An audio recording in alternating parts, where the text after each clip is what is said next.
thinks we are part of the game. I like this player. It played well. It did not give up.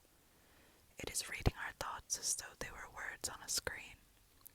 That is how it chooses to imagine many things when it is deep in the dream of a game.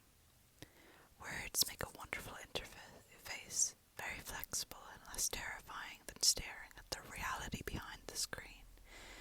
They used to hear voices before players could read, back in the days when those who did not play called the players witches and warlocks, and players dreamed they flew through the air on sticks powered by demons.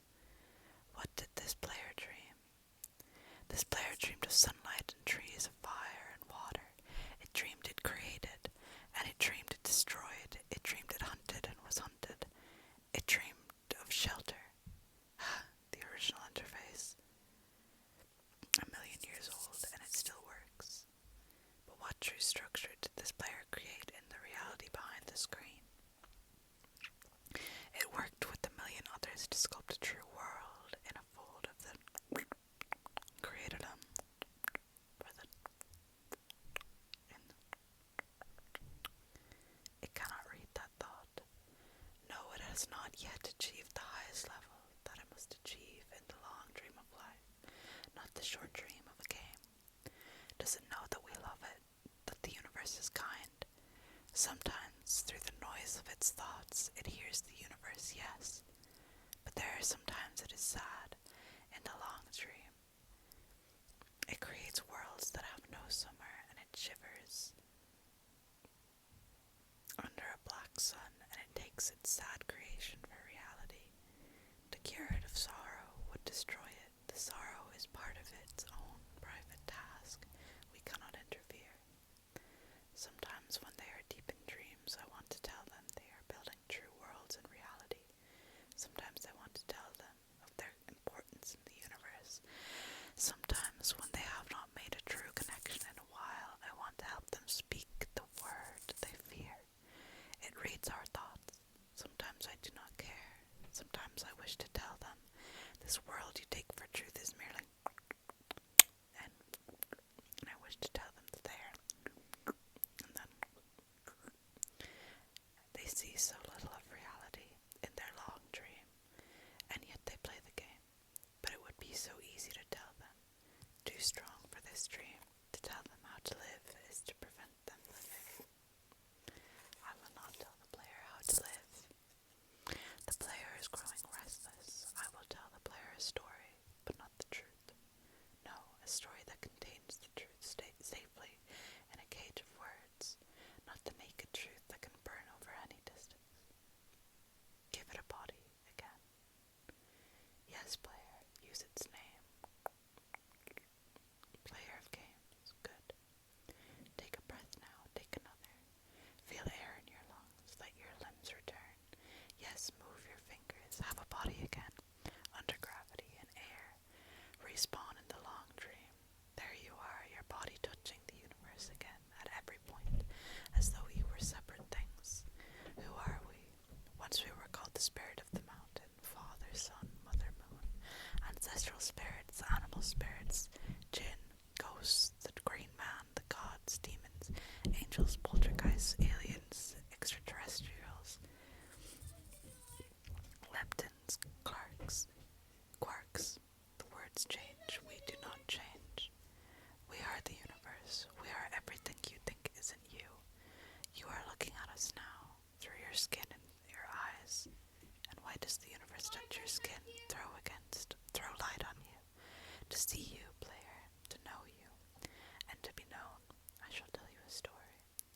Once upon a time, there was a player. The player was you.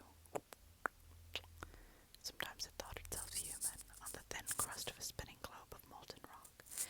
The ball of molten rock circled a ball of blazing gas that was 330 times more massive than it. They were so far apart that light took 8 minutes to cross the gap. The light was information from a star, and it could burn your skin from 150 million kilometers away. Sometimes the player dreamed it was a miner on the surface of the world that was flat and infinite.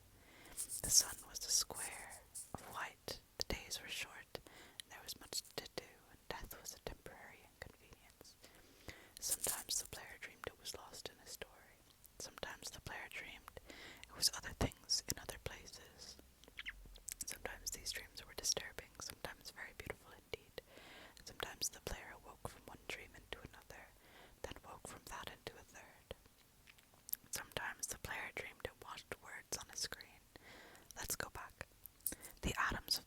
scattered in the grass, in the rivers, in the air, in the ground. A woman gathered the atoms.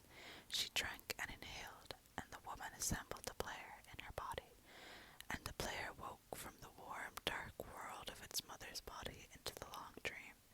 And the player was a new story, never told before, written in letters of DNA. And the player was a new program, never run before, generated by a source code 1 billion years old. And the player was a human, never alive before, made from nothing but milk and love. You are the player, the story, the program, made from nothing but milk and love. Let's go further back.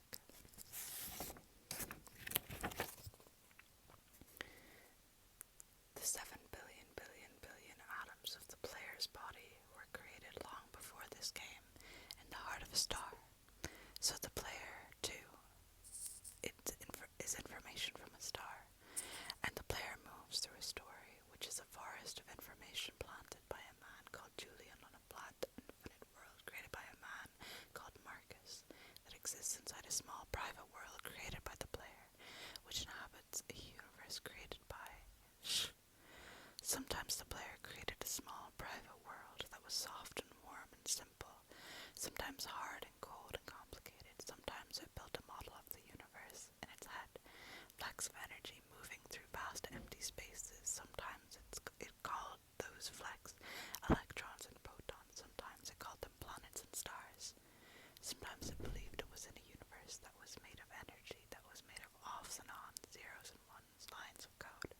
Sometimes it believed it was playing a game. Sometimes it believed it was reading words on a screen.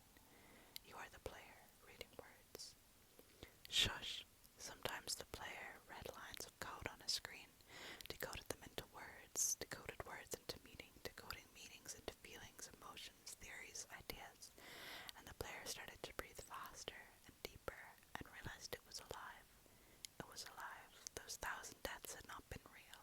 The player was alive. You are alive. And sometimes the player believed the universe had spoken to it through the sunlight that came through the shuffling leaves of the summer trees. And sometimes the player believed the universe had spoken to it through the light that fell from the crisp night sky of winter, where a fleck of light in the corner of the player's eye might be a star 1,000,000 times as massive as the sky, boiling its planets to plasma in order to be visible for a moment to the player, walking home at the far side of the universe, suddenly smelling food, almost at the familiar door, about to dream again. And sometimes the player believed the universe had spoken to through it, through the zeros and ones, through the electricity of the world, through the scrolling words on the screen at the end of a dream. And the universe said, I love you. And the universe said, you have played the game well. And the universe said, everything you need is within you. And the universe said, you are stronger than you know. And the universe said, you are the daylight. And the universe said, you are the night. And the universe said, the darkness you fight is within you. And the universe said, the light you seek is within you. And the universe said, you are not alone. And the universe said, you are not separate from every other thing. And the universe said, you are the universe tasting itself, talking to itself, reading its own code. And the universe said, I